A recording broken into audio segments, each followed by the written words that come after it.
that we can help you out with? Got it. Okay. Just a few more minutes and we will begin.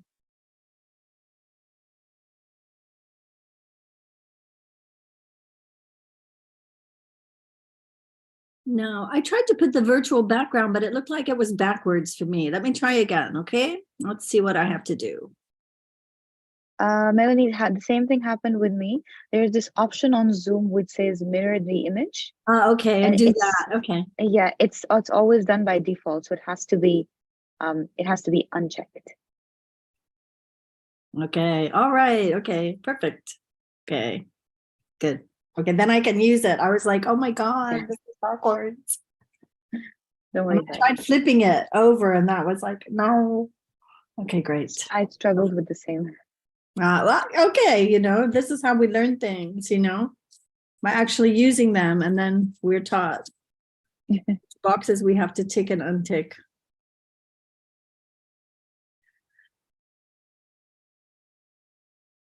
Okay, in the meantime, looks like we still have a couple of minutes. We would really like to know where our attendees are from. Please share your locations in the chat box.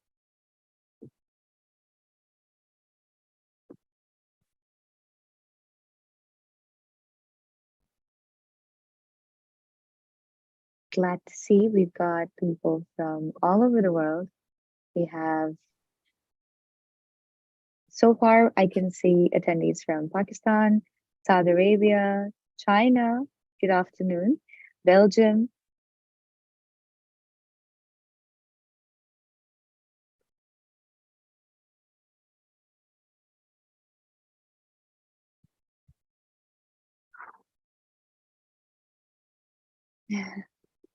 well, I'm glad you've decided to join us from the UK as well. Must be quite early. Okay, so here's a short notice. We are going to go live on YouTube and Facebook as well. So we're going to be everywhere.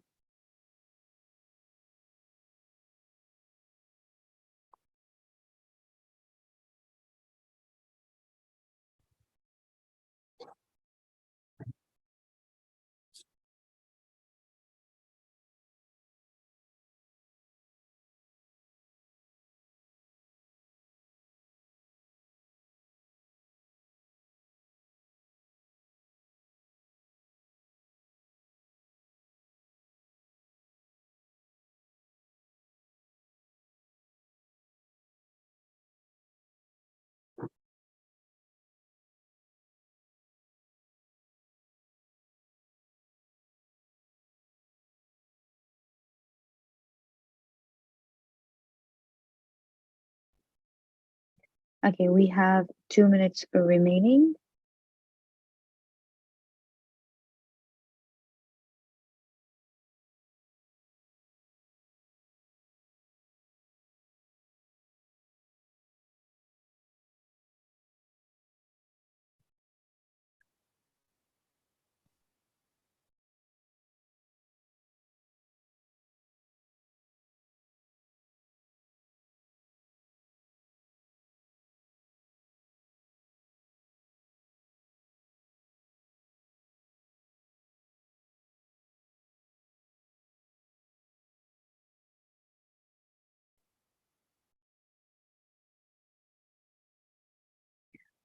All right, everyone, I believe it's almost time I believe it's time to start. Good morning and welcome to the annual virtual conference Challenges in Education Today and Tomorrow on Educational Webinar Jam. My name is Ocean Danish and I am going to be your moderator for a while. Thank you so much. We have our founder of Educational Webinar Jam, Ms. Maria Zahir, with us, who is going to give us the opening remarks. She's a senior fellow in higher education and founder of our platform. Ms. Maria, the floor is all yours.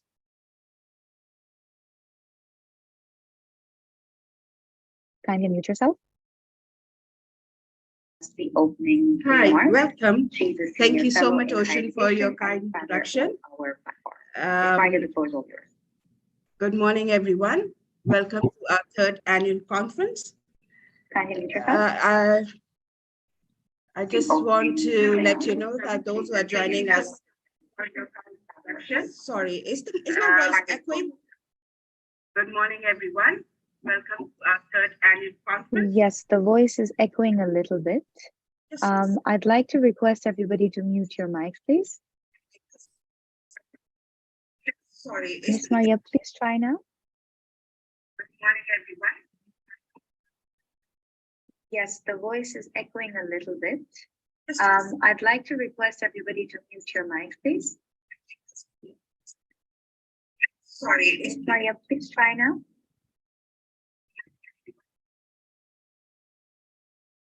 Yeah. All right. Is it better now? Yes, much better. Thank you very much. The floor is all yours. Thank you so much. Thank you for the kind introduction, Ocean, and welcome everyone, and good morning to who are joining us from very early in UK and from Germany, and we're really grateful to have you here today. Those who are joining us for the first time, just a little background about EWJ. We founded this platform 3 years ago to bring visionary educators across the globe to share their ideas and experiences on transforming teaching and learning in 21st century. When it was a time of post-COVID, when teachers were in really, running like headless chickens, if I'd like to say, that they really wanted someone to teach them online and the resources that they need to be more effective in their teaching. So that's where Educational Webinar Jam came into being, helping teachers to learn the skills they require and making learning more effective. Since then, we have grown into a vibrant community of researchers, practitioners who are passionate about educational innovation. This year, our theme is about challenges in education today and tomorrow. As the educational arena has evolved post-COVID and technology has come into being with full force, there are lots of challenges, and they are today and they will continue to move on till tomorrow. So we're trying to explore this topic and what it has and how it has impacted education and what we can do to create more resilient, inclusive and effective learning environment for future. Great, so I hope you will have and really enlightening sessions today, and we hope to see you in our future events. Thank you so much. Thank you very much, Miss Maria. That was very kind of you to introduce all of us to today's topic and having the platform be such a vibrant place for us. Thank you very much. Before we move ahead, just a quick reminder, I would really appreciate if everybody can switch off their mics just so that everybody is comfortable over here and we don't have issues of lagging and voice and repeated noises. So I would like to introduce our first speaker, who is our keynote speaker as well. This is Dr. Melanie Gobert. She has been the president of TESOL Arabia in the past to 2015 and was the conference chair from 2015 and in the years of 2019 and 2023. She was the editor of Perspectives and English Language Teaching, a peer-reviewed journal from 2009 to 2014 as well. She has been a judge for Language Learn and Literature Awards from the years 2015 to 2017, and chaired the Third World Congress on Extensive Reading held in Dubai in 2015 as well. She was the recipient of the Emirates Foundation grant entitled Enhancing National Identity through Indigenous Literature, and she has also edited 2 books on modern Emirati history. Her recent publication is helping Arabic learners negotiate the linguistic challenges posed by English as a medium of instruction in 2023. She has published and presented on items based on writing and testing development, as well as teaching, reading, writing, and vocabulary and educational technology. She currently serves on the Board of Educators Worldwide, a nonprofit for English language educators worldwide, and hosts a podcast called Teaching Tips for English Language Teachers. Thank you so much for joining us today, Melanie. And I'd like to give you the floor. It's all yours. Okay, thank you so much for that introduction. Now, I think you need to enable screen sharing for me so that I can share my PowerPoint and share my view when we do interactive activities. Okay, so I'm now the co-host, so now I can share my screen. Let's see. Okay, I'm popping it up. Now, I'll go ahead and share, even though it's a few minutes early, because people can join in later. Okay, can everybody sees that okay? Now, let me try to switch to the real view. But I know that I'm going to have to go back when I share my screen later. So the title is, of course, Future Foresight, Content and Integrated Learning. And some of you probably don't know exactly what Future Foresight is, yeah?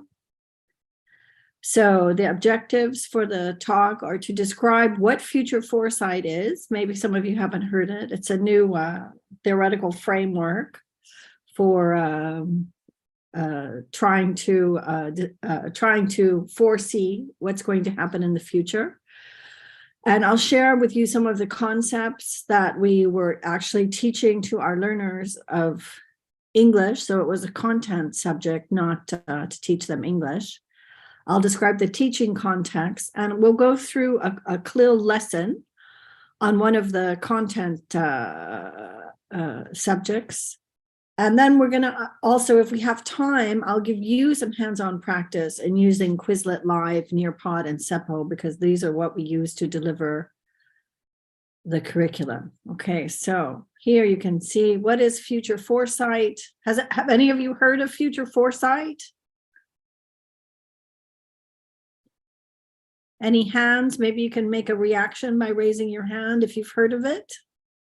So I won't go into too much detail. So it seems like no one has heard of it. That's cool. Okay, so they try to use scientific methodology, okay, to forecast the short, medium, and long-term future based on data and analysis of trends. So a lot of companies are doing this. And actually several undergraduate curriculums are starting to introduce courses like this, similar to design thinking, a new way to look at how we do things and if we can do things better, if we can institutionalize something that's probably already happening. Okay. So one of the reasons for teaching it is because, you know, they say that work environments are going to change and the jobs of the future haven't even been invented yet, that students need to take. So instead of educating them in traditional education, we need to educate them to adapt to change and to anticipate change and the future. Okay, so we're giving them some tools they can use to do this. And it also gives the benefit of imagining possible, preferable, and probable futures. We're not going to go too much into that aspect of it because I want to show you the tools that we learned, that we used.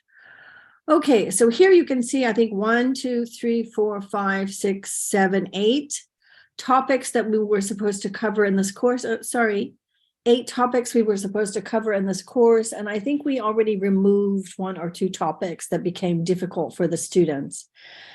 And in the interest of time, and I'll show you what happened, how the course evolved. But these are some of the things, and I don't know if you've ever heard of any of these: VUCA, the ladder of inference, STEEP, all new things for our students. And I think today I chose to use the causal layered analysis as an example of what we did, because I developed that unit, whereas some of the other units were developed by colleagues, yeah?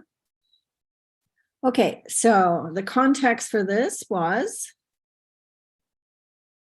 the higher colleges of technology. It's one of the, it is the largest tertiary education provider in the United Arab Emirates, okay? And it has over 23,000 students and 17 campuses, okay? This particular course was taught by 60 teachers to 3,500 students, and it's one of only like 3 required courses in the general, I think it's called general education unit. And it actually replaced a course called Life and Study Skills. Okay. And the average class size in 2020 was 56. So I think that that was during the time of COVID. So we actually went up to 70 students in class during this time, but you might have had a few classes that just had 4 or 5 students, because we have some more remote classes where you don't even have an average 20 or 30 in a class. Okay. And then we also had some changes during this time. I think in the second semester of COVID, they said, an hour, it was 2 double periods usually, back to back. And they said, oh, this is too long for the students to concentrate and pay attention. So they cut it down to 1 hour and 10 minutes. And originally, when the course was developed, there were 64 hours of teaching, in a 16-week syllabus. But they decided in 2019, just before COVID happened, to adopt a flipped learning model, so that the students were supposed to learn on their own outside of class. And I don't know, it depends on your teaching context, but we found that our students were not doing the flipped part of the learning. And we tried different ways, to give them a little quiz on the flipped learning, the first thing of the next class, but then teachers were giving them the answers of the flipped learning and pre-teaching it before they gave them the quiz, because the teachers didn't want the students to do poorly on those assessments, which counted very little of their grades. Okay. And then, of course, this flipped learning, and the main reason for the flipped learning model was because so many students needed the course, and staffing shortfalls. I don't know how it's happening in your institution, but at this time at HCT, they were putting more students in a class and cutting the hours so that they could, so more students could be taught for cheaper. So what happened was, like, you could have 50, if the classroom space was only big enough for 25 students, you could put 50 in the class, and the class happened 2 days a week. But one day, 25 students would come to class, and the other day they were supposed to do the flipped learning. And then on the second day that the class met, those students, the other 25 students were supposed to come to class, and they were supposed to do the flipped learning the first day when the other class met. And that's so that they could increase the student teacher ratio from 25 to 50. Okay, and then of course we had to go fully remote in 2020 because of COVID. And so then they could put as much as 70 students in a class. And when we improved the course and changed the course, of course, we did course evaluations for the students and teachers, and we were adjusting and refining the course as it went. And it originally was a course called Life and Study Skills, or just Study Skills even. I'm sure a lot of you have that in your curriculum, and the students generally find those courses boring, and they say, I already know how to take notes. I already know how to do all this stuff. Okay, so as we were developing the course and we had to go into flipped learning mode, we wanted to, teachers would come and teach the course one semester, then they would be teaching other courses the next semester. We wanted it to be like extremely teacher friendly, so that the teachers knew what to do. Like if you're using the same textbook you've used for years, the teacher can go in there and cover someone's class immediately because they know which page they were on. So we were going for something that was going to make it really, really easy for teachers. So we structured the class, and there was a group of 7 or 8 of us who worked on different lessons, but with the same intro, the same methodology to roll it out, with some changes and some different things for the students to work with. And of course, also based on the semesterly feedback. Okay, so how we decided to deliver the lesson: new vocabulary. The warm-up would be administered via Quizlet Live. And then we'd have a Nearpod lesson with clear learning objectives for the students. And we had them read them out loud, hoping that they would get into this pattern of understanding learning objectives are there for a reason, and they indicate what's important that you should get from that unit. And of course, we always had a group work or pair work extension activity as you try to duplicate what you do in the classroom online. And we always did a quiz on what was learned for SEPO, or you could save SEPO for the next class's intro to revise what you had done before. And then we also had, very specific lesson plans developed for teachers so they could see the lesson plan and know exactly what they were supposed to do. And the course was delivered using Blackboard Learn and Blackboard Collaborate, which is, their platform similar to Zoom. Okay, so we're going to start now. So I'm going to exit this. See if I can exit that. Okay, and I'm going to switch my screen. And I am going to give you like, let's see, stop share. Okay, I am going to give you like a little preview of the vocabulary lesson, because when we do Quizlet Live, it'll be hard for you to follow if I don't do it live. Okay, so let's see if I'm here. I don't want to, do I want to share that? Hang on just a second. Let me open the screen I need to open here. Causal layered analysis. Let's see now if it gives me that as an option to share. Okay, here it is. Okay, so briefly, we're going to look at the vocabulary together. Are you ready? Okay, I'm going to go through it really fast. If you were real students, I would go much slower. Okay, everybody? So iceberg, I'm going to click the card to flip. Can you see? It's a picture of an iceberg. It's not likely that students from the United Arab Emirates would be familiar with the word iceberg, so easy way to teach it. Okay. This is causal, so involving a cause. Yeah. Layered, a layer, level, so picture, layer cake. Analysis, and for me, I mean, I love making exercises on Quizlet because they'll give you a pop-up of definitions, but I also have always used translation with my students, because even though like people say don't use it, and there are some things you can't translate. When I learned French, my vocabulary notebook was the word written in English, and then the word written in French, and then the translation in English. So I've always thought, yes, translation helps. So you get to higher levels, So society, here we go. Let's see the word system. Okay. Culture.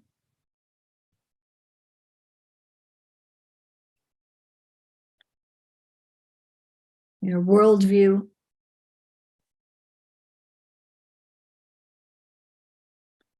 So we would be doing this with the students at the beginning of a lesson, just to get them ready to the vocabulary while we were waiting for them to log on and join.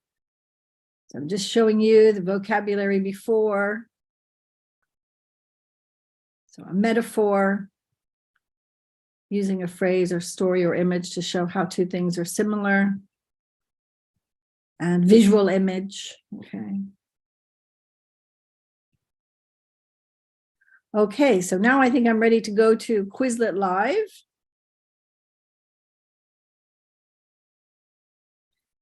And I'm going to put you in random teams. And we'll do the term and definition, okay? So there's the code to log in. And you need to go to Quizlet Live. Okay, let me see if I can put that in the chat.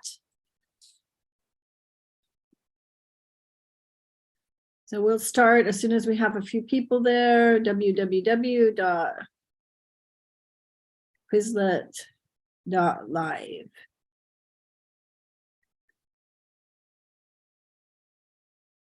And the code MFD, oops.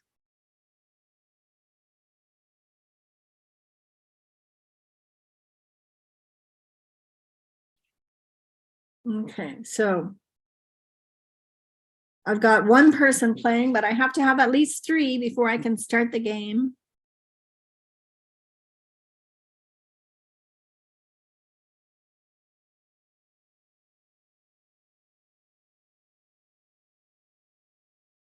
Ocean, can you remind me when my time is up? Is it 10:40? 9:40? Don't worry, I will let you know. Is I it will let you know, 10:40? don't worry. Just tell me. I need to keep an eye Yes. on the time myself. Yes, 10:40. Okay, thanks. Okay, so I have 3 people. You can still join, but I'm going to go ahead and start it in the interest of time, okay? But I think people can still join. Wait, I have to wait for one more player. So I have 2 teams. So one more player. Okay, I'll go ahead and start.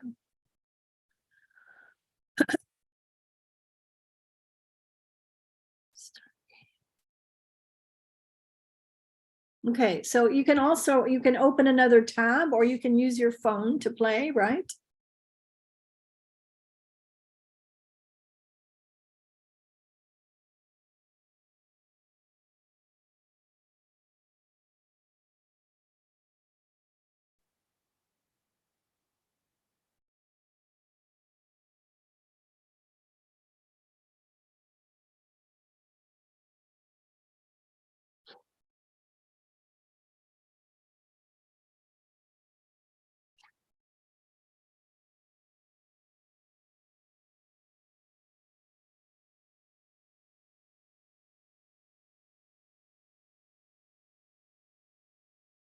Okay, I'm just going to give a couple more minutes for this and then we'll move on to the next thing. But this is what we did with the students to as a warmer for the lesson. So, and it was the routine always. So they could log in and go to Quizlet Live. After a while, they got into the habit.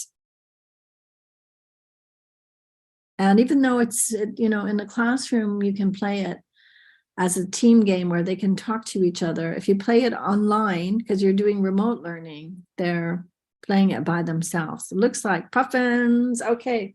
Congratulations, Puffins. Well done. Okay. So that would be the type of warmer that we did. I'm going to stop sharing and I'm going to close that screen. Okay. And the next thing that we would do was a lesson that was constructed on Nearpod. So I'm going to copy the link. Wait a second. What do I have to do? I have to share my screen again. Sorry, I'm talking out loud. That's what happens when you get old. Okay, share. Make it smaller. Okay, so in the chat, here is the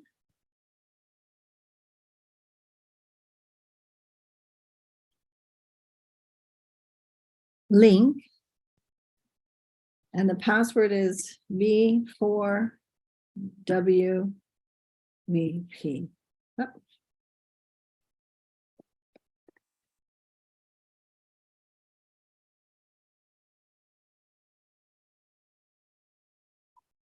Yes, Amal, on Quizlet Live,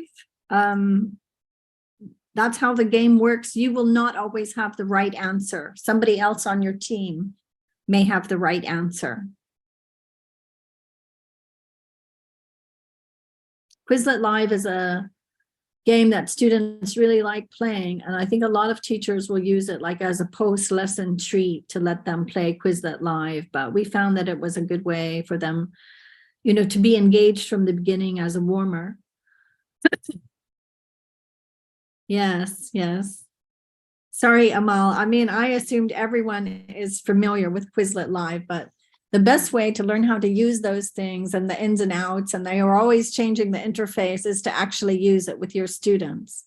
And I always found also, that I had fun learning, and so did my students, if I was using a new e-tool or learning platform and they figured out something or could show me how to do something before I could show them, because of course I'm older, so it's always like genuine smiles and thank you for helping me.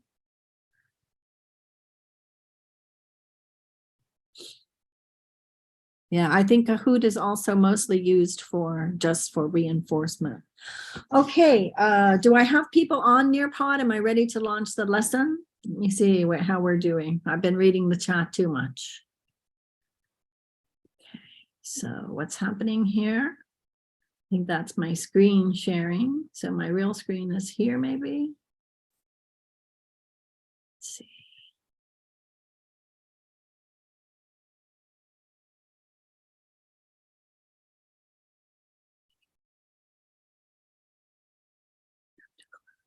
Okay, so how many people do I have? I have 4 people.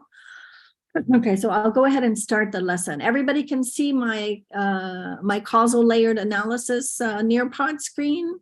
That's what I'm showing.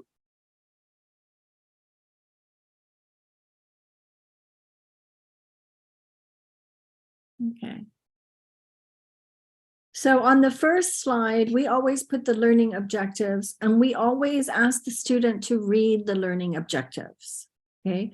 So you can see here, the first learning objective is recognize 11 vocabulary words about causal layered analysis. And that we did with Quizlet Live. Okay, now they're going to identify the 4 layers of CLA. They always also read a text about CLA and then match an example with the correct layer of CLA and describe why CLA is useful in understanding future studies. So we would always ask a student to read these.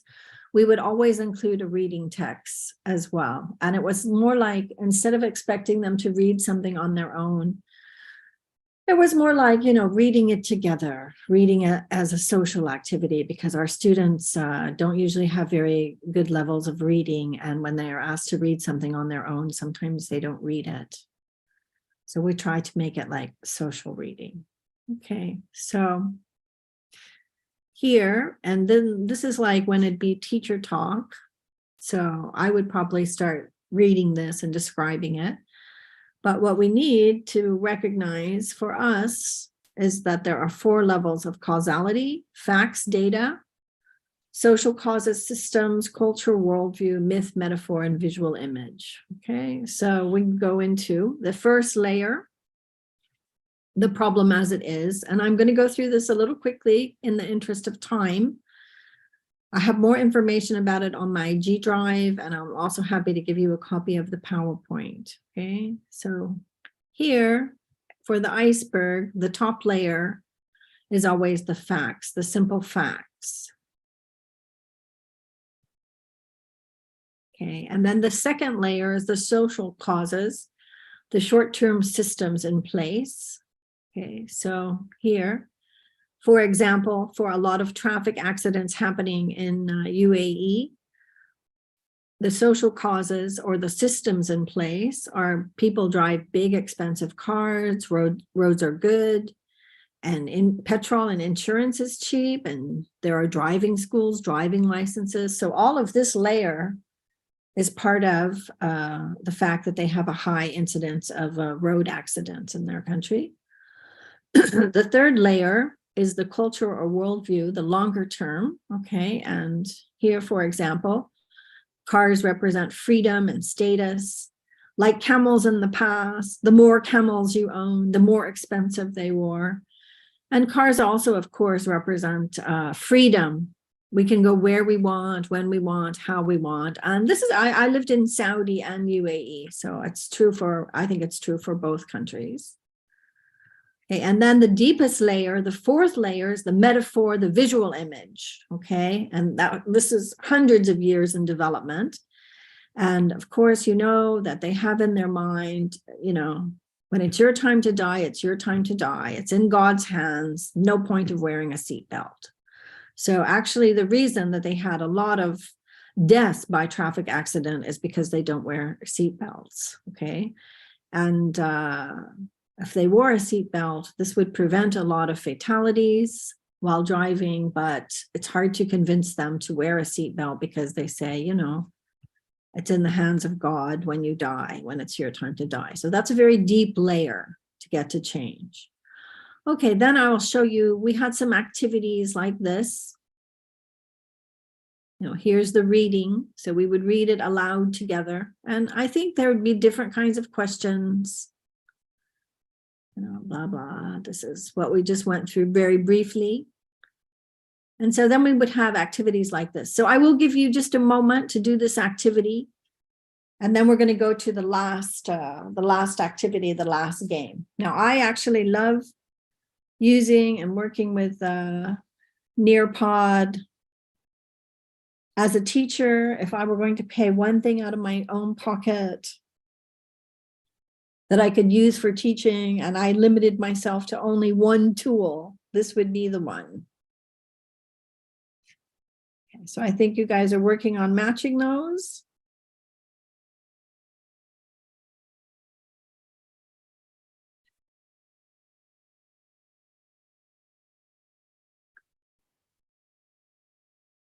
So Amal is first, well done. Okay, so just let me go back. So as a student, what did we have? First or top layer, facts and data. Social causes is the second layer. The third layer is cultural worldview. The fourth layer. Okay, so I am going to actually stop sharing and stop the Nearpod lesson so we have time to do the last activity. Do you have any questions about that or how we use Nearpod, or do you use Nearpod? Do you like it?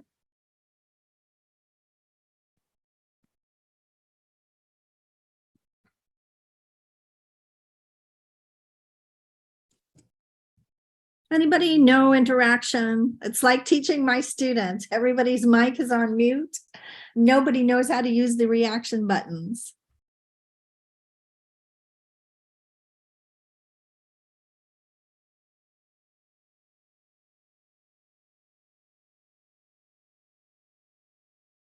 Okay, now we're going to go to the last thing. I have about 7 or 8 minutes left. This is my personal favorite. It's called SEPO. So I'm going to share my screen again. Share screen. This one. Share. Okay. And how to get here, you have to go to, I think it's called SEPO, but player. Okay. Let me put that in the chat. So go to SEPO, log in as a player. Okay, let me see if I can pull up the link.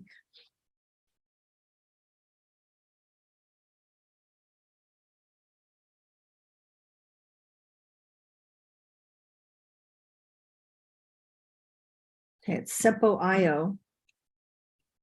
Yeah, thank you, Amal. You were faster than me. Play SEPO.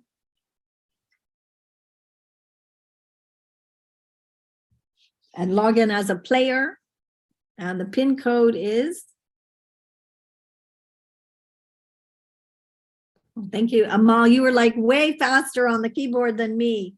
You must be way younger than I am. And even if you're 40, you're younger than I am because I am 60.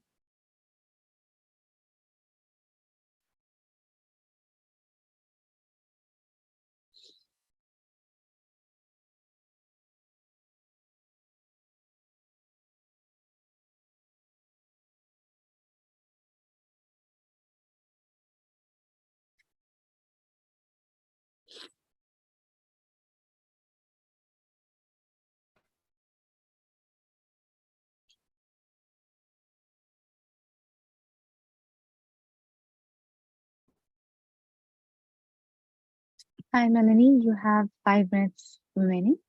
Okay, no worries. So let me see, do I have any players logged in here?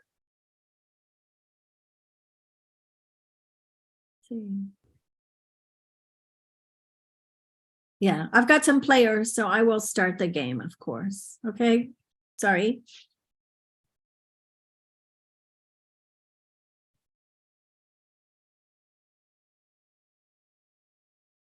It's playing, right? Amal?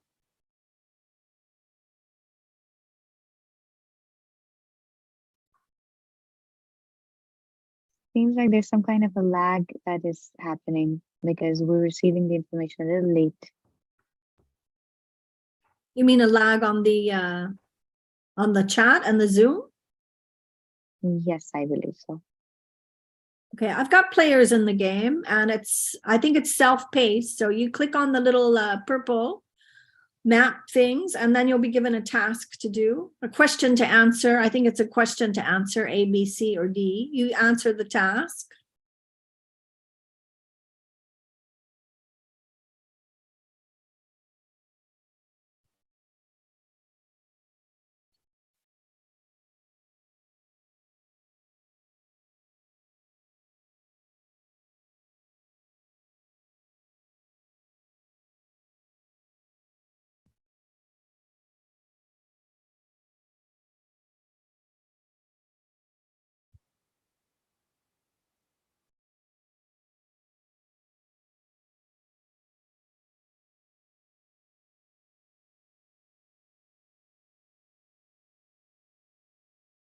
So how is it going with the game? Anybody? You having any problems answering the questions? Someone went to, the game has not started yet. But I have started it because it is on stop. I've already hit the play button. So Amal, try to click on one of the blue tags and see if you get a question pop up.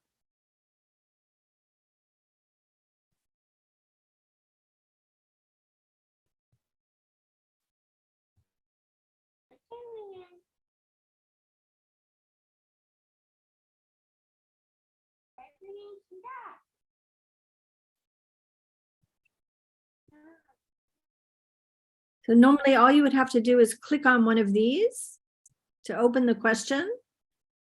And then you answer the question. This is the teacher's view.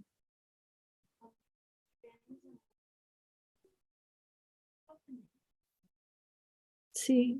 Okay, very good. So some people have been able to access and start playing.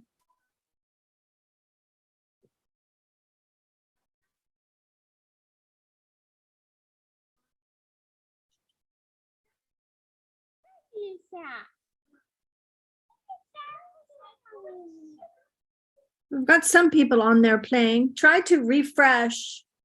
If you're not able to access and do the questions, try to refresh your screen. Because we've got like 4 people able to access.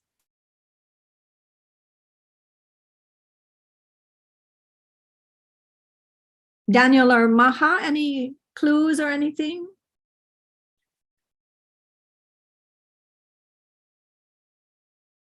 Can everyone access now?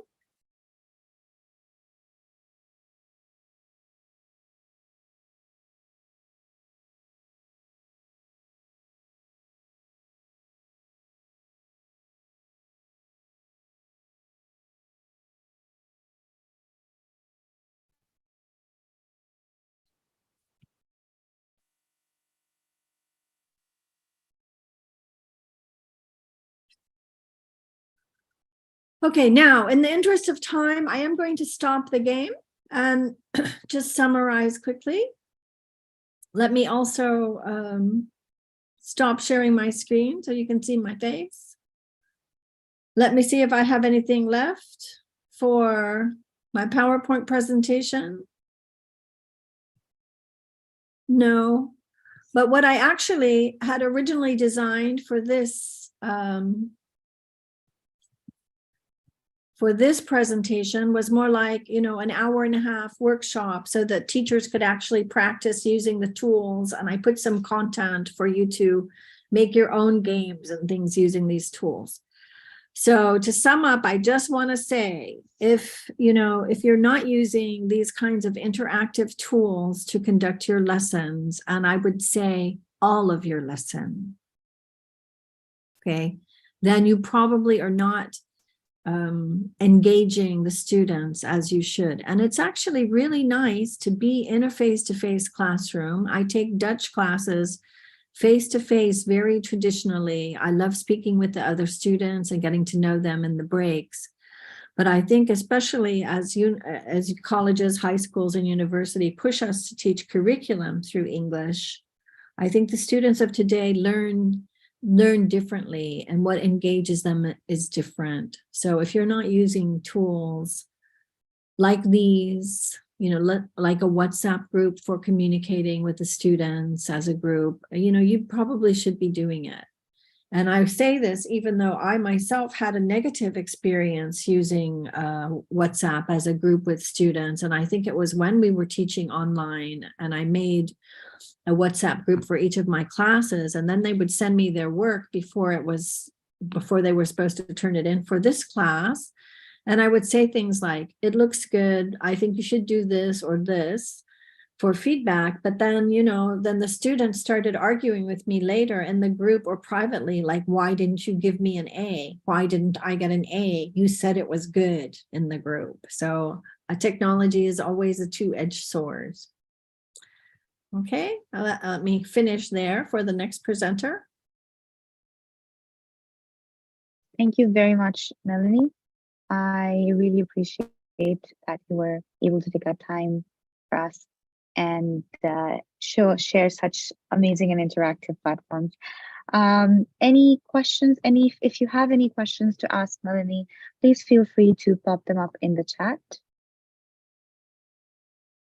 So we do have people saying that they use different kind of applications and platforms such as Teams and Classera and email as communication. Melanie, I would definitely like to ask a question. Are these applications and platforms free for all teachers and students to use? According to what I'm able to use today, this must be free because I don't have paid subscriptions for them anymore. So they all offer a paid variety with more functions, right? Like Nearpod and Quizlet, it can track and can keep track of the students, how much time they spent on the activities, how many times they do it. But the free versions I use with us today. And SEPO also has a trial version. Okay, thank you very much.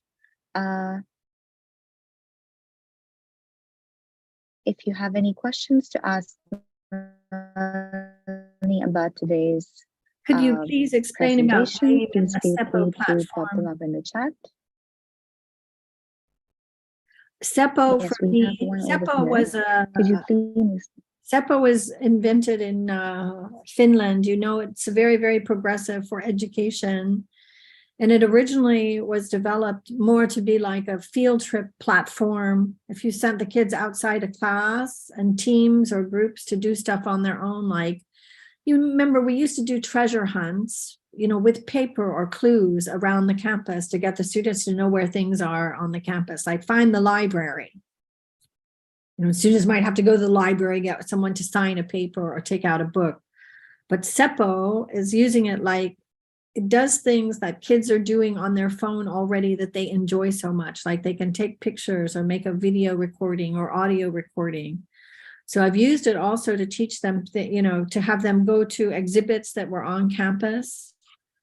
But also a friend of mine used them for her ecology class for students to take pictures of plants and things on the weekends. She would assign them various things to do.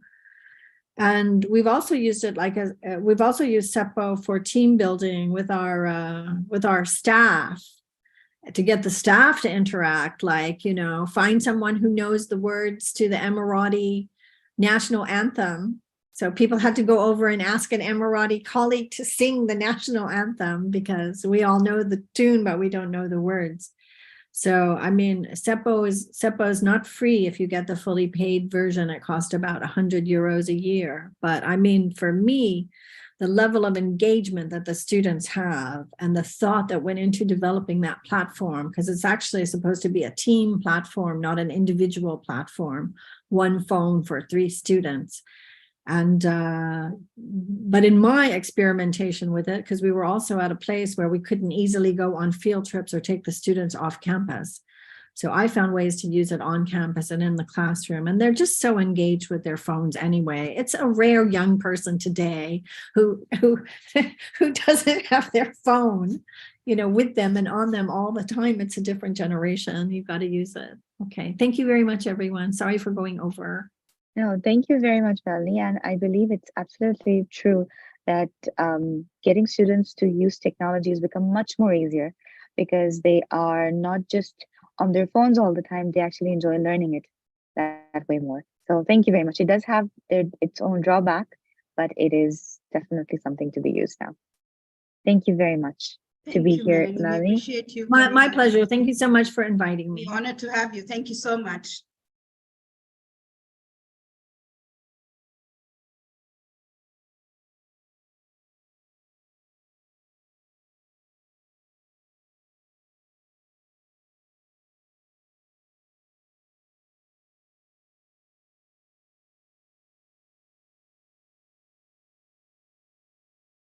Welcome, Robert. How are you? Good morning. Hello there. How are you? We're good. Thank you. It's good to see you. Yeah, nice to be here. Thanks. Good morning, Robert. Thank you so much for being here. Hello. Thank you very much. Ah, Miss Ocean. Yes. Okay. Yeah. Sorry, I was cutting you. We're ready to start with Robert. Thank you. Yes, we will now have our next session. Again, welcome everybody. Thank you so much, Melanie, for the lovely presentation. Our second speaker for today is Robert and Mr. Robert Thorne. He is an international educator for 30 years, and he is the founding director of Developing Real Learners, while currently being the vice president at the Bilingual Canadian International School in Vietnam. He's also preparing to launch an academy of learner development to support schools with affordable, high quality professional development for developing real learners and educators with holistic learning organization. Great. Very Thank you interesting. very much. Thank you so much for being here. I'm really honored to be able to present you. Well, it's an honor The to floor be is all here. yours. Yeah, thank you. I just heard the end. Unfortunately, I missed the most of it, but I heard the end of Miss Melanie's talk, and it just reminded me of a conversation we had last night with some educators about the use of phones, and the conclusion was, we'll let them use the phones in our school, but they have to promise and they have to find a way to be responsible in doing it. And so the last time we did that in a school, it took about 6 months for them to get everything together so that they could understand the problems and the issues, and then gradually get everybody to agree. But it was great, and in the end they used it and they learned to use them properly. So if schools aren't going to help people learn to use these tools properly, who is going to teach them? So anyway, so that sort of flows into my thing a little bit. I'm going to share the screen. So share the screen. Hold on. Share screen. Just bear with me for a second, and then do the presentation. Where is that gone? Sorry, it's been a little while since I've done these things. And oh no, that's not right. It's the wrong one. Right. Oh no, you're seeing all my slides. There we go. All right. I hope you can see the most fundamental challenge. Can you all see that?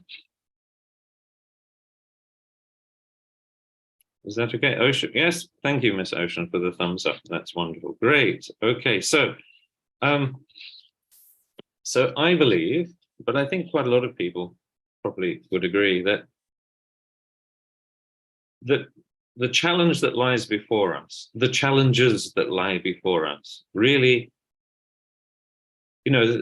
what people worry very much about them. How are we going to solve them? Who's going to save us? Is it technology that's going to save us or bring us down? Is it scientists who are going to help us? Is it Allah who's going to save us? Is someone going to come and save us? Right? Well, maybe, but I think we need to do something on our own, because we've been blessed with wonderful attributes, wonderful things that we've hardly begun to develop inside ourselves. So we hear a lot about 21st century skills, for example. Everybody's going on about 21st century skills. My question is it really that we have to teach 21st century skills, or is it that we need to apply the human attributes to new situations, the attributes that we have already? And so I think the skills that we develop to overcome any new challenge are really based in attributes that we already possess. Okay, so that's just to get you warmed up. All right, now let's have a look though. Let's have a look at something you can do for me. Right, so here's a challenge to you. What do you consider to be a major challenge for education in your institution or in your community? So if you're in a school or a university or you're in a learning community of some sort, what do you consider to be the major challenges?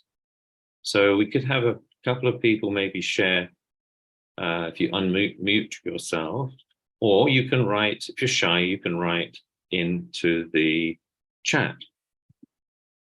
So, oh, we got some already.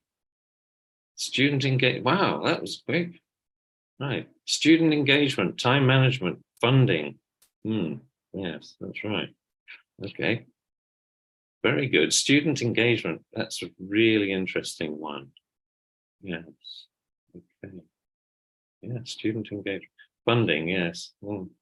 Okay, no, they're very good. All right, I want you to keep those in your mind.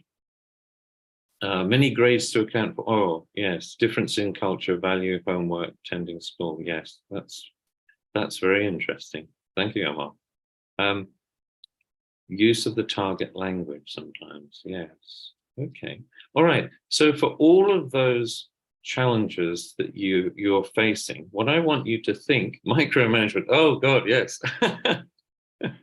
I just inherited a job, or the position I inherited. The person before me was a micromanager, and I'm sort of the opposite.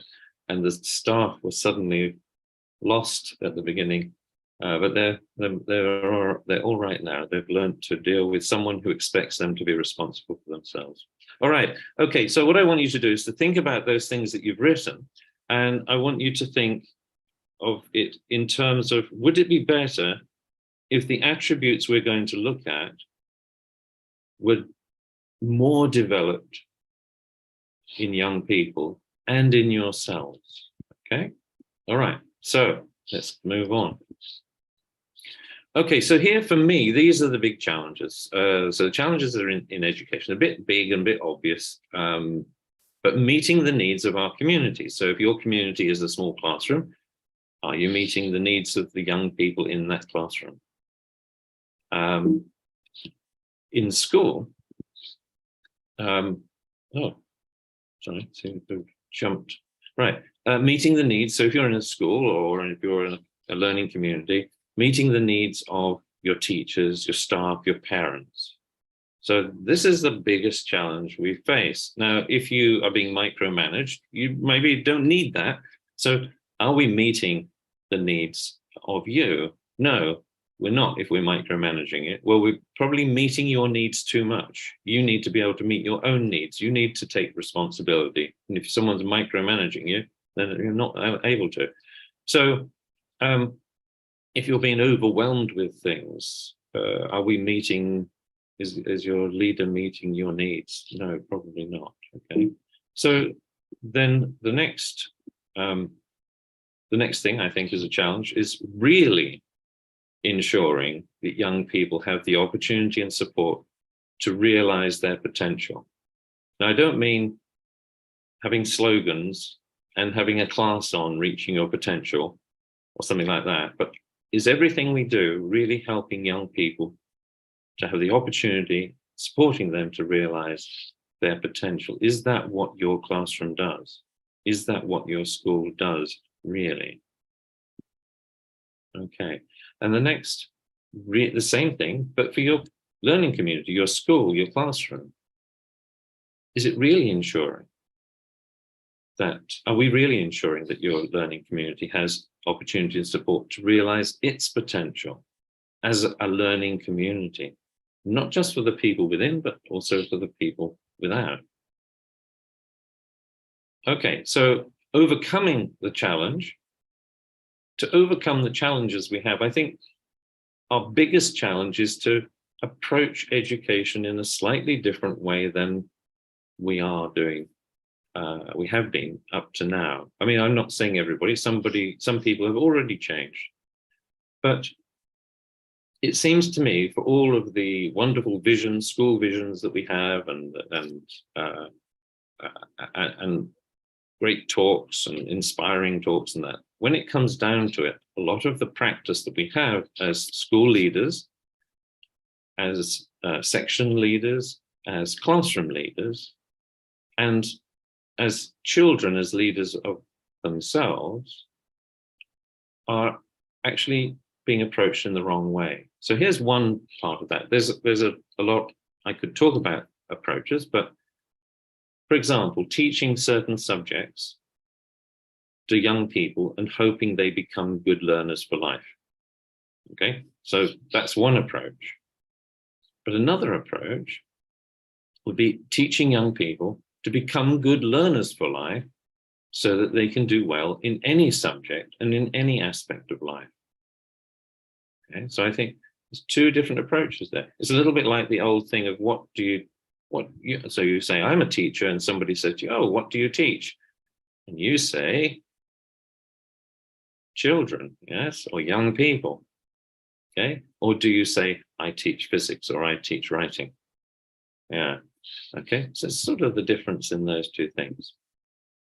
Whatever challenges and situations are facing us, wouldn't it be better if we were fully developed as holistic learners? And I'll talk about what holistic learners are a little bit later on, but really that we're fully developed to be able to learn really well.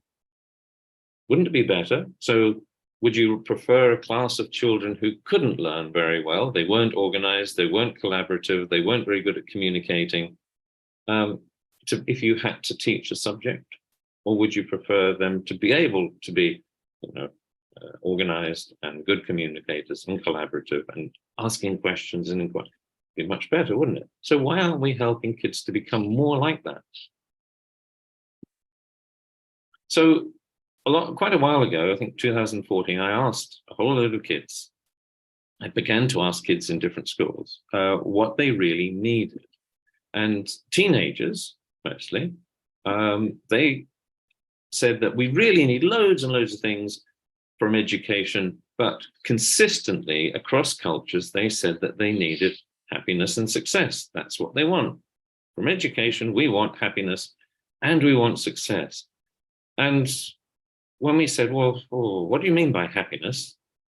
We talked about happiness.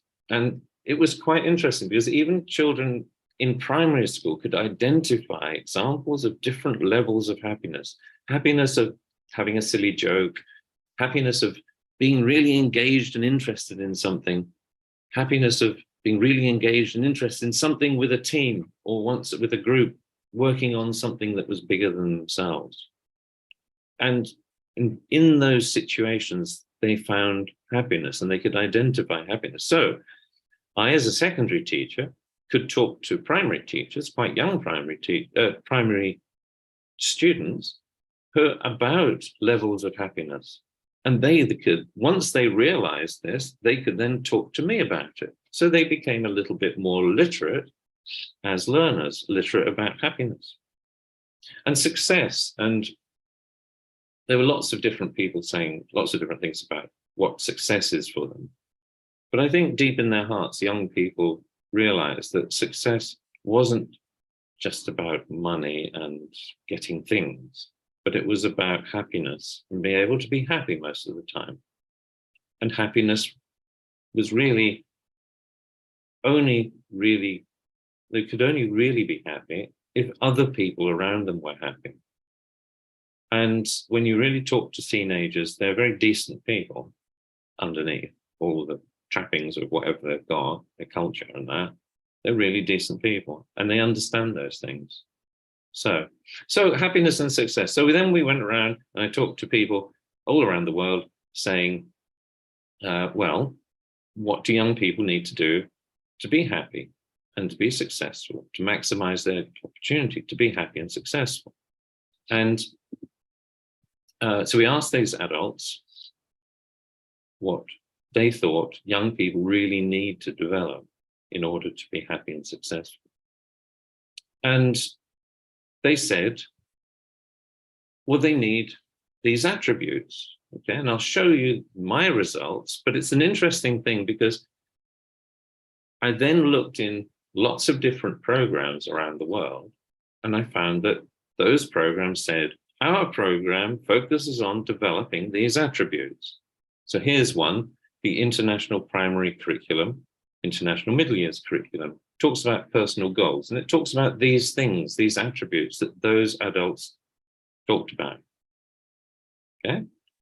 The International Baccalaureate, something that started me off on this trail about attributes, says that young people need to develop these things. So these are the core of our program.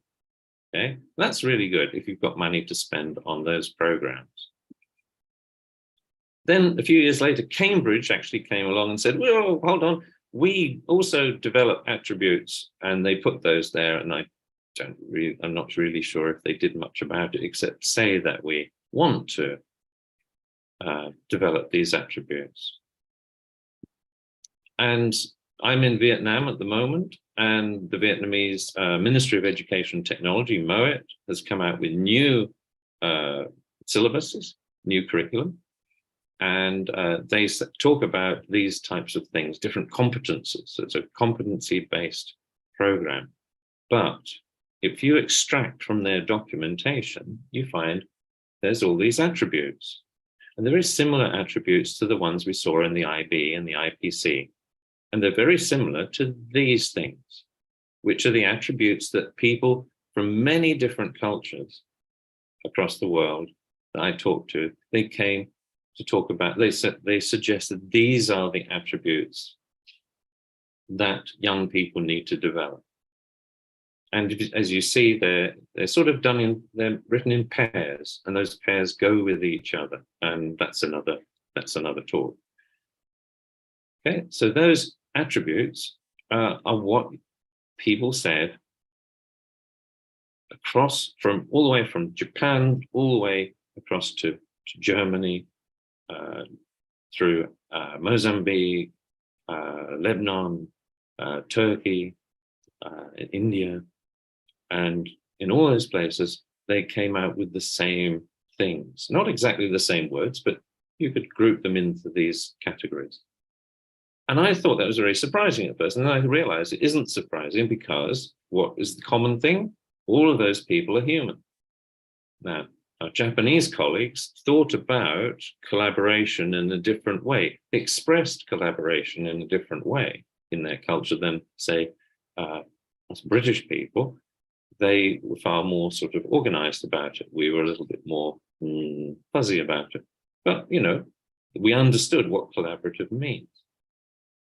So those are the attributes that I believe we should be developing for our young people. We should be enabling our young people to develop, to discover those attributes within them, because they are there already, and then to help show them how to develop those attributes and how they can continue to develop those attributes long after they've left us.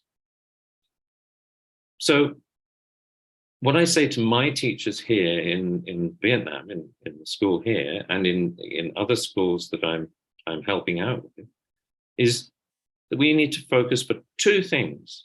Number one, so if you're a maths teacher, or if you're a grade 5 teacher, and you have to teach writing and reading and language and things, that's the second thing. The first thing is to help your young people become universal learners. So using learner development centered approach, that is helping young people to become not just good at learning, but good at developing themselves at learning. Okay? Maximizing the opportunities for young people to develop the attributes they need to become the best learners for life they can be.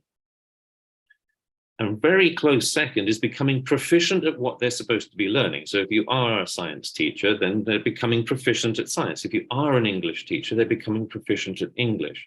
The most important thing is that you're helping them become a great learner. So you get a whole load of kids in front of you. They're not all really excited about your subject, perhaps, unless you're at university, right?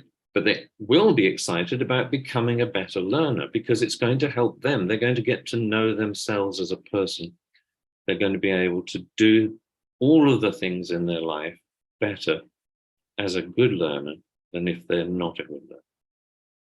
Okay, so, and I'm not talking about, I saw, for example, in India, people would add on a lesson, an extra lesson to look at becoming good learners. No, we've got to put it all the way through. So whether it's your subject, projects that the kids are doing, a club that they're involved with, any activity, any excursion, the learners should be striving to become more proficient within that area of understanding. I'm just seeing a spelling mistake. Okay. All right. So developing attributes. How do you develop attributes? And who is it who should be developing them? Okay, so this, I'm just coming to a close now, okay, in a minute. But I want you to start to reflect on that. Now, some teacher said to me, okay, I think I can practice collaboration, for example. We can practice that, that's good, and we can talk about it. That's nice. And I know how to develop critical thinking, for example, agile thinking, for example, because I've done a course on that and I know how to do it.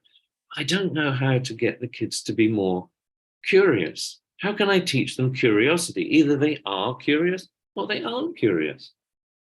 Right. So if you can't do it, the best person to ask, two good people to ask, best person to ask are the kids. Curiosity. Can you develop it or not? Right. We believe that you can develop it. Okay. Go and find out. Who can you ask? Google. If you type in, how do I develop my curiosity? You get back millions of answers of ways of developing your curiosity. Okay. So you might want to go and check that out. But every attribute there's a book written on it, on how to develop your curiosity, your inquiry, your anti-fragility. That is resilience plus, okay? On the resilience thing, some people talk about resilience. I say, well, why stop with the resilience? Resilience is basically being able to put up with tough things and keep on going. Well, why not go further than that? I think humans are anti-fragile. They get stronger in general, not always, of course, but mostly the human race gets stronger. The worse things happen to it, the more innovative it becomes. So how do you develop attributes? You need to work with your kids, or if you're a school leader, with your teachers. You need to work with them, and you get them to research it. It becomes part of their learning. They need to be involved in finding out how to do it. So how do you develop attributes explicitly? Now, this is really important because a lot of teachers will say to me, I just had one yesterday, a British teacher, and he said, oh, all those attributes, I teach them, I develop those attributes as I'm teaching. And I said, well, do the kids know about that? He said, well, no, but they're developing naturally. And I said, well, wouldn't it be good if they knew about it? Wouldn't it be good if they could describe it? Wouldn't it be good if you could point out, this is why we do it like this, because it helps you to become more creative or curious or inquiring. So developing attributes explicitly is really important. I'll come back to that in a minute. So who learns to describe the development of attributes? Oh, sorry. it's the kids are the most important people in this, that they learn to describe the development of their own attributes.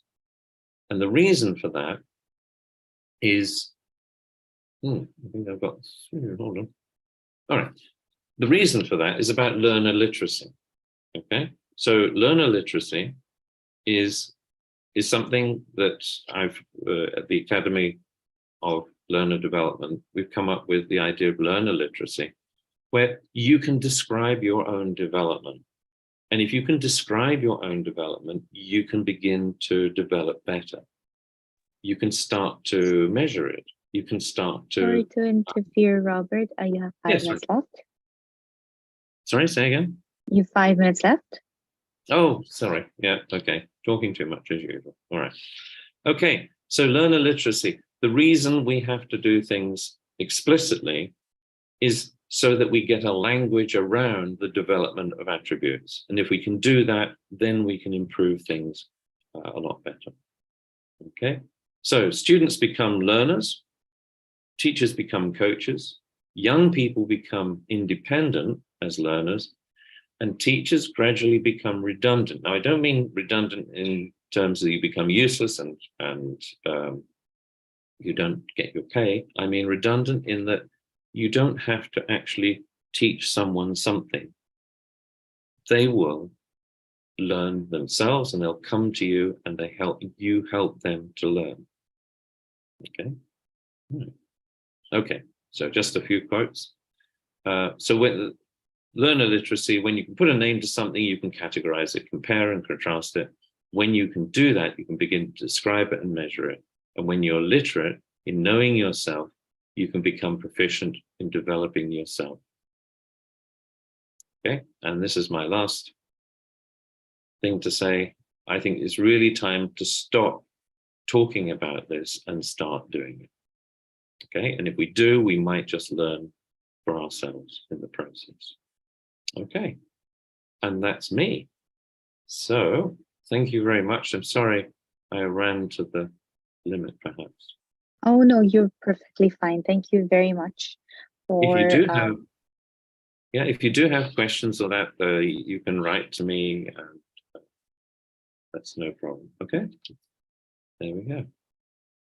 Perfect. Thank you so much for being here, Robert. We really appreciate it. It was very informative. Does anybody have any questions? Would you like to interact with him right now? We would be glad to be able to answer the questions. We have a lot of opinions and a lot of discussions. Yes. Yes, somebody's talking about Bloom's taxonomy. Yes, there are articles on beyond Bloom's taxonomy now.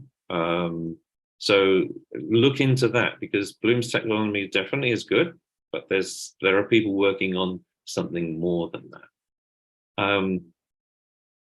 Differentiation. Differentiation for this it's just perfect for differentiation, because everybody is setting their own goals. If you know yourself, you know where you have to go next, or your teacher can help you take the next step. It's all about taking that next step. That's very good. We have one question over here. Yes, go ahead. Says, thank you for the talk, really interesting. It seems to me that a key part of this is the development of teachers to give them the confidence to deliver. How do you support them in this? Okay, so personally, how I support them is that when I meet a group of teachers, the first thing to do is to get them to understand the nature of the attributes, so they all realize what we're talking about. Once we get an understanding of, what do we mean by curiosity, then we say, well, how do you develop it? And some of them will say, well, I don't know really. And so I run through what they do in the day, or how their lessons go, or what's in their lesson plans. And I sometimes have to point out to them, look, what you did there is helping kids to develop. You're giving the opportunity to develop curiosity, or the way you're tables are laid out in your classroom. Why have you put them like that? I walked into one the other day and the tables were in pairs, but facing each other. So the two children were facing each other all the way through the classroom. It's really interesting. And the teacher had found that in a class of shy kids who didn't speak the target language so well, they could really support each other like that. And so he was helping them to become collaborative, communicative, and so I could point out to him all the different things that he was doing to develop the different attributes. And in doing that, he suddenly said, wow, so I'm doing this already. And so that's the first thing, is helping teachers to realize that they're doing something about this already, but it's implicit. And what if you, so I said to the teacher, what if you spent a little bit of a lesson explaining why you've done that and in terms of attributes? And he did, and the kids started to talk about those attributes then. Wow, that's really interesting. What else do we do? Or what can I do to develop it? Yeah, so that's the first stage. Then you look at something easy. Well, if you change something about your classroom and about the way you present something or the way opportunities you give kids, if you try something simple and they go away, they try it, the simple thing, the simple change, and they come back and say, wow, that really worked, or that didn't work, well, let's try something else. So you start off with the teachers. What do they do already? What's an easy thing to try? And you gradually build their confidence like that. Well, thank you very much. It's quite interesting to see how sometimes we don't really realize, and as teachers, we still do this because it's very implicit. On this, I do have a question, which you somehow have answered, but I would really like to probably put it out there. Do you think it's beneficial for teachers to actually tell the students what they're planning to do in class, like when it comes to developing these attributes? Do you think it will help the students understand and develop themselves better? Yes, well, one day they're going to leave you. And in my personal case, when I left my teachers to go to university, it was a disaster, really. I wasn't organized. I didn't have my priorities right. I couldn't ask the right questions. I couldn't communicate very well. Terrible, really. When I look back on it, it was terrible. Yes, I got the grades to get into university, but God, it was really hard going, and really hard going for my professors as well. And it wasn't just me. So yes, you got to realize that you're going to send these kids off. You are every day as a teacher sending your kids off to some alien classroom, another classroom perhaps, with another teacher, to go home, to go outside, to go to be in the playground, to be with friends as well. So you're always leaving them. They're always going away from you. So what are they going away with? Wouldn't it be great to go away with the confidence that they know themselves a little bit better from the lesson that they just had? So yes, we have to prepare our kids to be independent and collaborative and curious and all of those attributes. We have to help them to be confident and be able to recognize it in themselves and say, look, okay, I'm a really shy person at school, but I'm not at home. So what's the difference? Couldn't I be a little bit more confident in front of other people, just like I am when I'm at home with my mom and dad? Yeah.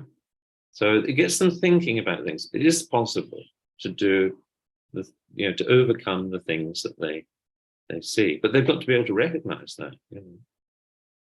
Yeah.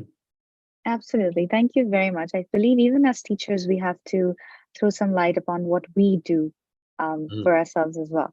But thank you very much, Robert, for joining us today. I really appreciated that you took out some time for our platform. And I am very sure that everybody has really enjoyed it because we see some really nice comments over here. Thank you very much. No, you're welcome. And thank you, Thank you, Mr. Robert. Thank you. Ms. Really Maria. appreciate you coming in today. And the time zones are really here and there, but thank you. Really appreciate it. It's always filled with knowledge, and we are totally, after listening to all that. Thank you so much. Thank you for all your organization and doing this sort of thing. It's wonderful. Appreciate it. Thank you so Power much. to you. Thank you. Okay. Bye. See you soon. Yes. Bye-bye. Bye. Thank you. Bye. That was one very, very informative session by Robert. And I believe as teachers, we all do understand that implicit learning definitely is something that we do normally, but telling the students what we're doing kind of might help. Great. Thank you for joining us. Miss Maria, I think you just shared yours? Yes. Yes. All right, now up next we have Miss Maria Zahir, who is our founder and is also going to present for us today. Miss Maria is a senior fellow in higher education and founder of Education Webinar Jam. She's a recipient of distinguished awards in teaching, research, as well as workshop. Her research interests include action research, digital teaching, and innovative learning. Ms. Maria, we'll be glad to give you the floor now. Thank you so much, Ms. Ocean, for your kind introduction. Yes, so I am presenting today something that is a buzzword, and we see it in on platforms, and it is, it's going all rage. But we as educators have questions and concerns regarding it. So I'm trying to give both perspectives, how ChatGPT can change the education landscape, whereas there is a learning potential to it.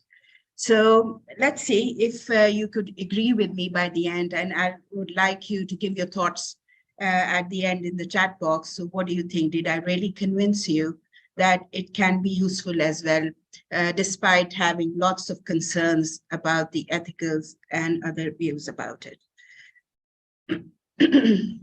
All right. Why isn't this not moving? Right, so today I'm going to touch base on why and what of ChatGPT. Then I would like to shed light on the usefulness of ChatGPT for teaching and learning. And then most importantly, how you can, integrate it in a classroom. Okay, so let's continue. Sorry, I don't know why my laptop is lagging.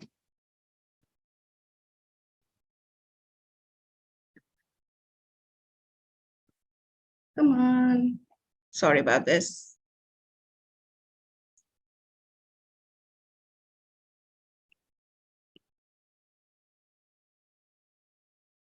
Right, so AI is a broad term that encompasses technology and application to enhance teaching and learning.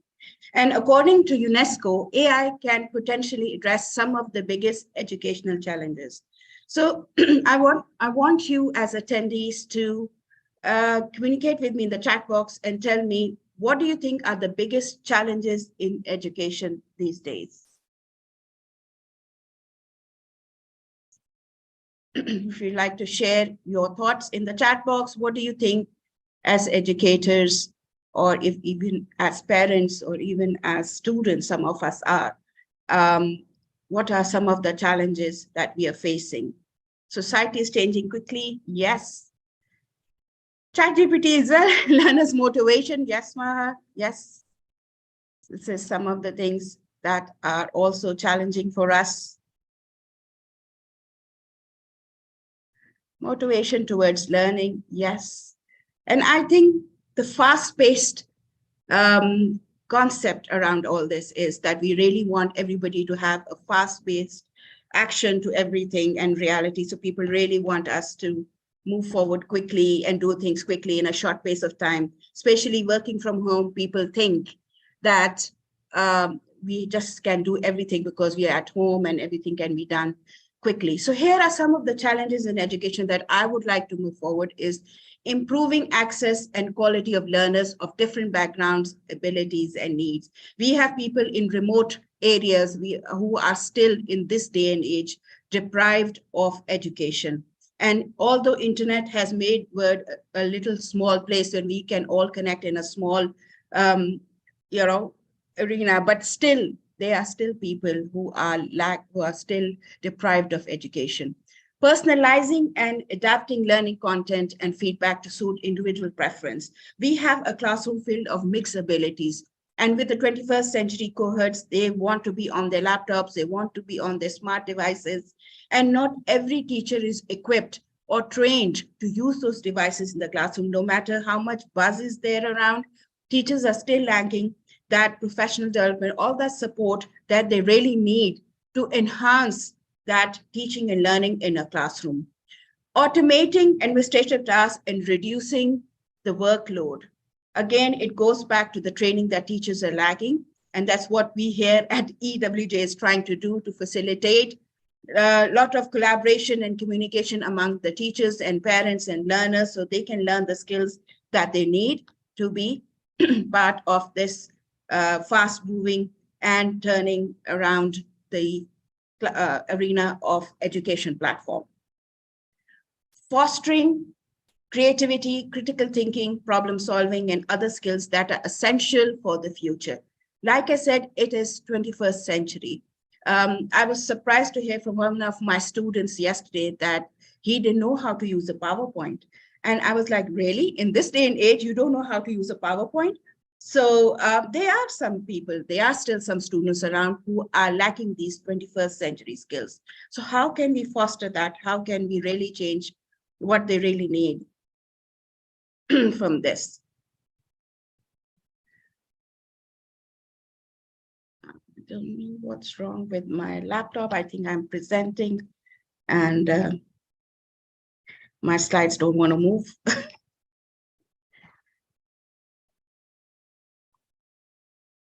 Sorry about this.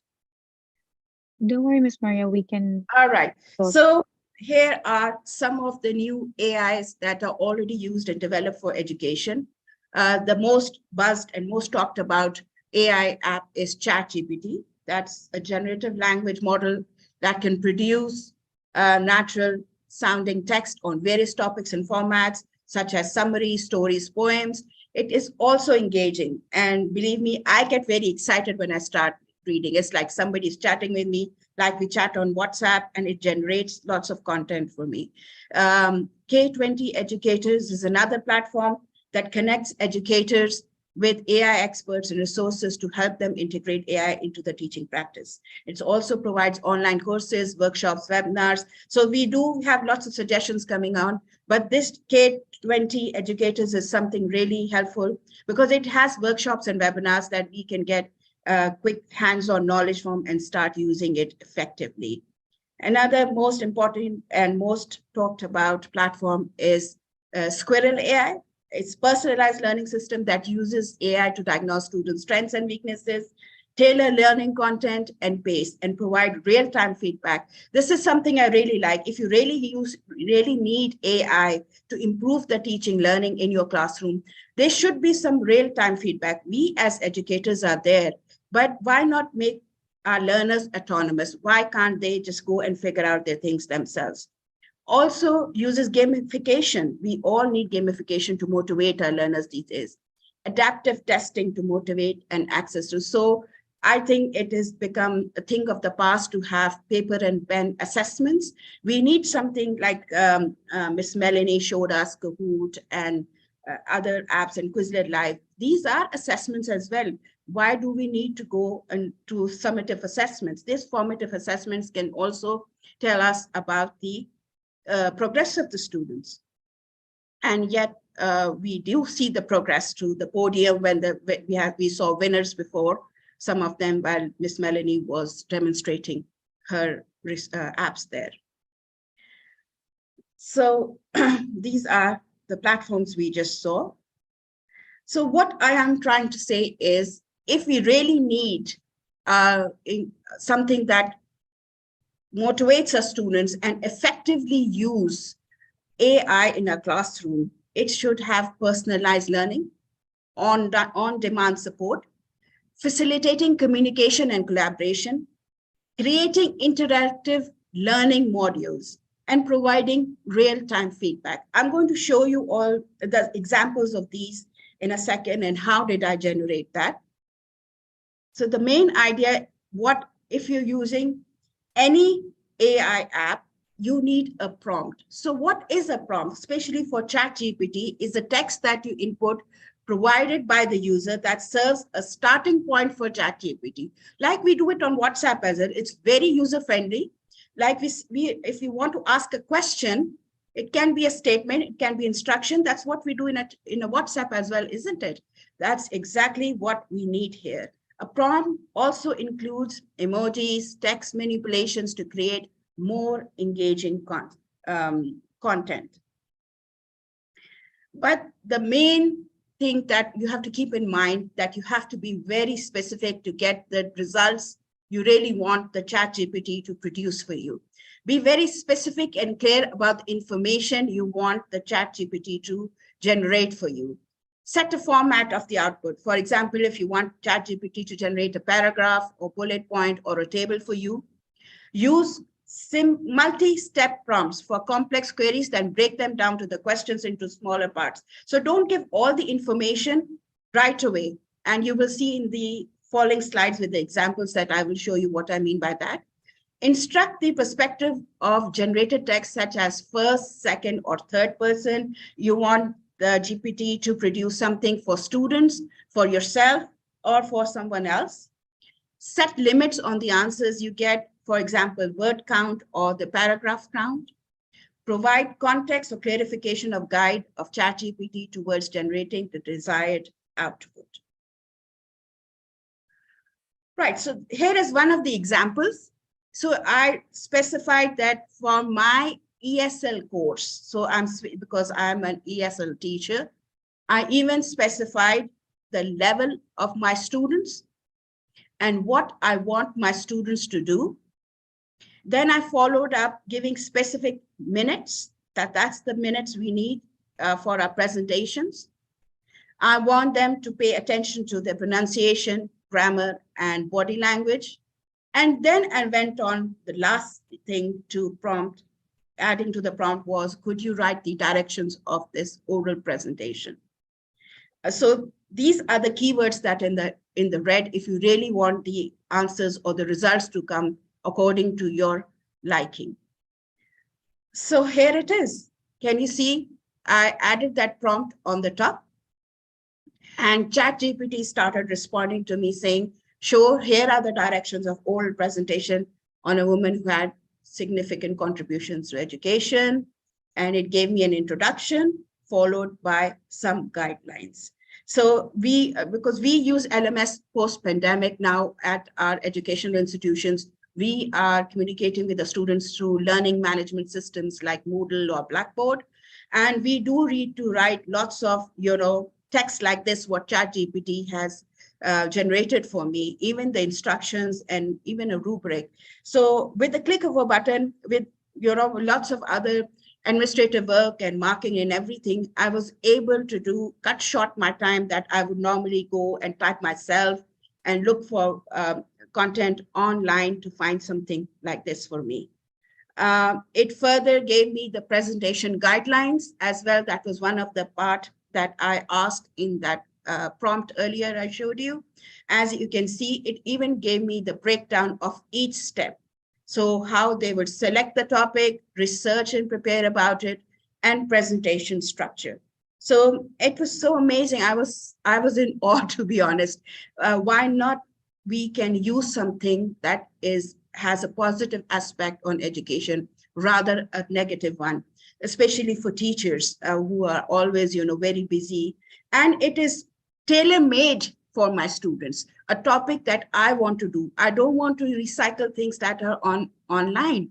And what helps is that if you're creating content around your own specification, learners can go and research and prepare about it, but they cannot copy paste. So something that comes up, keep on coming up, is about the ethical issues, or they just copy pasted from internet, or it was plagiarized. So I think it will give authentic and very genuine content after that if you have generated a topic that was just as you thought it should be, with lots of details. So the students will be more creative and they will be able to generate content that will be more authentic in a classroom. Another example that we need from ChatGPT was something that I could generate fill in the blanks text with 230 words about the history of English alphabet, putting the words that students need to complete between these inverted brackets. So here, again, like I said, I wanted very specific content used here with fill in the blanks in it. I even gave the keywords of the word length that I needed. I gave the keywords of fill in the blanks and also the topic. So this was also something that was very interesting. And the big tip is you could also provide a text and add it to prompt instead of having ChatGPT invented. If you already had a text, but you don't, you know, sometimes we find lots of good text and we end up writing the handouts or the activities around it ourselves. So if you can provide the text to ChatGPT and say, can you generate the fill in the blanks of the text provided above? And believe me, it does. It's that magical. It does create a gap fill for you. So this is how it looks like. When I added the prompt, like I showed you earlier before, and this is the gap fill that it gave me. So I have the answers in the inverted brackets, as you can see. And then the students, you know, I can remove that. I can copy paste this from here. I can copy from this clipboard and paste it on my Word document or on my LMS and remove the answers. At least I have the answer key as well. And then, you know, you can move on, and it saved me so much time. Just in the matter of, you know, 30 seconds or so, this text with the gap fill was generated for me. Another good thing we all do as educators is having true and false. And now I wanted to change the subject. So you about the sun, something as a science subject. So here I asked ChatGPT to create true and false about the sun and give me the answers of the statement using format #true and #false.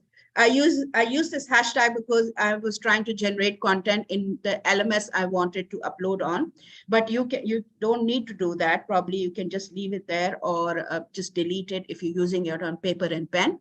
So I'm just trying to show you different variations, how you can generate them and how you can use them in your classroom. Another pro tip is for you, you can provide text, and again for ChatGPT. And like here, I talked about the sun, but if you have a pre-made text or the text from your textbook, you can also copy paste in the prompt box and it gives you the answer. So this is where you send a message. That's where you type up your prompt, and that's how the text is generated and the answers will be generated for you. Another interesting thing that it helped me was creating rubrics. Again, we are all educators, and at times we don't find online rubrics that are very specific to the criteria we need to assess our students on. So again, I gave a prompt, generate a rubric table, the assignment I described in the previous prompt. The rubric should have at least 4 levels, excellent, and 5 evaluation criteria.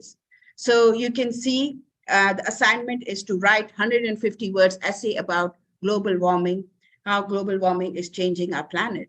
And again, at the click of a button, you get a response from ChatGPT saying, great, based on the assignment you have provided, here is the rubric that could be created. And voila, as you can see, the evaluation rubric was generated for me. So the content, organization, language style, and according to different criteria, provides a comprehensive, well-supported analysis, gets an excellent to unsatisfactory, lack analysis of impact of global warming on the planet. So it was very topic specific. It was about writing. So we had the organization and the language style. And if you ask for an oral presentation, it will generate an oral presentation slide for you as well. And you can download it, or you can also copy paste it from ChatGPT. Right. So people like us in Saudi Arabia, we don't have access to ChatGPT. So I have something very interesting to share with you today, and that is Microsoft Bing. So Microsoft Bing is something that has also the similar features, and I could do similar things on Microsoft Bing that ChatGPT was able to generate for me. So I wanted to share my ideas to those people who don't have access to ChatGPT, have other options like I showed Squirrel and K20 AI to you before. And this is very user-friendly. Again, just like WhatsApp, it also has sample questions for you where it's already giving you prompts asking, show me an example of a poem you can write. How do you create images? Can you help me with my homework? So I hope students are not looking at this, but yeah, it helps for lots of generating ideas and everything. So let's. Ms. Maria, you have 5 minutes left. Thank you. So here, what I wrote, again, what I showed you earlier, the prompt of ESL students, what I gave to ChatGPT, and it generated the same thing for me like this. So here I asked, can you generate interactive activity for sentence starters for EFL B1 level to practice present simple? And I also honestly used this games in my classroom the very next hour I went in. And it was very interactive. It generated lots of good ideas around it. Can you generate instructions? Because that's the next step. At times as teachers, we do have lots of activities, but we are unable to give the right instructions to execute those activities effectively. So it gave me the breakdown, as you can see in the sample here. Followed by, this is something that I would like to share. A positive side of AI here is students can get real-time feedback. They can, the purple part you can see is the copy-pasted text of students writing. And the student prompted, can you proofread this for me? So you can also have a positive impact of this on the students when you can ask them to proofread the chat themselves and take the help of an AI and see how they can proofread. Again, here, then they can prompt saying, what did you change in the text? So it is giving them suggestions how they can improve that. I changed the following things, as you can see, semicolons, commas. Also, if they are also prompts, if there are spelling errors, capitalization. So the students can all see their mechanical errors that they're doing in their writing. Followed by something like this. How many errors were there in the above text in the percentage out of 20? Maybe you wanted them to grade them out of 20 marks. So the students can even see what type of grades. So they're the question, Miss, why did I get this grades? Well, I wrote 2 pages. Why did you give me this grade? I think Microsoft Bing gave them the answer before they got the answer from me, saying what really is your percentage out of 20 to see this. And followed by something like this. How can I improve my writing skills? That's where you can see the process, how at each step, students were getting real-time feedback to improve their writing. And these are the comments that we as the teachers of EFL or ESL learners give the feedback. So review your grammar, spelling, practice your writing regularly. There were many more, but I just took a screenshot to show you just an example, the kind of real-time feedback students get from AI help. And it happens similarly with ChatGPT or Microsoft Bing. Sentence starters as well to practice present simple. Instructions again is similar. I'm just going to show you with time constraints. Another very interesting thing for teachers was it can generate a lesson plan for you of the above activities. So once I did the brainstorming and everything, I was able to generate a lesson plan, which gave me the lesson objectives, materials, the time I can use this lesson for, and the procedures like this, a warmer, a presentation, practice and production, even an extension task was given for homework. And again, we as educators can really use this AI help in an effective and productive way and saving us lots of time on that end. So here, by incorporating ChatGPT or any AI in your classroom, it enhances students' engagement, improve learning outcomes, create more effective and dynamic learning experiences. It was amazing to use it in my classroom. I found it to be very effective. So AI can transform education for students and teachers in many positive ways, but of course, every positive aspect has a risk or a challenge with it. So ethical issues related to data privacy, security, bias, accountability, pedagogy issues related to the quality, validity, and reliability, AI-generated content and feedback, social issues related to the impact on human relationship, emotions, values, and culture. And the way to get started is to quit talking and begin doing. So I'm going to quit talking here, and I will let you think about it and begin thinking about it and see how you can incorporate this in your classroom. Thank you so much. I'm open to any questions if you have now. Thank you very much, Ms. Maria. I would really appreciate if people ask questions because it's a very interesting topic. I myself have been discussing things with you regarding this. I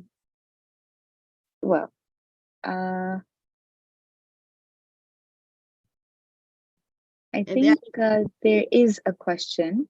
It is interesting as far as content is concerned, but do you think that learners can improve their language performance by using ChatGPT? Yes, of course. Like I showed you, they were able to see the feedback, real-time feedback on their writings. They were able to see what the errors were. If there were suggestions given how to improve it. They don't 100% get it, but to some extent they improve it. So like you saw, they got 60%, so probably they'll get 70% or something. But of course, our job is not completely covered. We still, as educators, have to give our input there to them. And would you say that as teachers, we can also use these sources in our classrooms? Yeah, like I showed you, we can create our resources. We can create handouts. The lesson plans are created for us. Content is created for us. And of course, you have to read it. You can't blindly trust it and move on to the classroom and start using it. We have to really evaluate and see what it has generated for us. And that's where we can move on from there. Great. Thank you very much, Ms. Maria. And if anybody has any questions, okay, we've got one more question. Yeah, sure. How do you suggest we train learners to use these tools critically? Is it worth remembering that it is effectively a massive corpus with the result that information can be biased? Yes, it is a massive corpus where information can be biased. But here, like I said, I selected very specific instructions or prompts for the students. I didn't want them to go haywire about searching their whole writing about the topic. We also do nowadays incorporate Google search in our classrooms. Yes, Maha, it does increase learners' autonomy. And then again, there is bias to everything, to be honest. Even the Google, we do find plagiarism. We do find people, no matter how much we tell them, you're not supposed to. So there is a positive and negative side to everything. Great. Thank you very much, Ms. Maria. That was very interesting indeed, for sure. Thank you very much for not just organizing this, but also presenting us with such an interesting and such a topic these days. I really appreciate it. Thank you. I tried my best. I hope it was useful for everybody here. Absolutely. So I wanted to give another perspective from Microsoft Bing. That's because we in Saudis don't have access to ChatGPT. So those attendees who are joining us locally here from Saudi can try this out and make it useful for them as well. Absolutely. Thank you very much. Thank you very much, everybody. We will be taking a short break now. I believe you can join us back in another 30 minutes for the next session. And we look forward to having you back here. Thank you very much. Thank you so much. Yes, we will have our next keynote speaker, Dr. Daniel Waller, presenting right after break. So see you soon.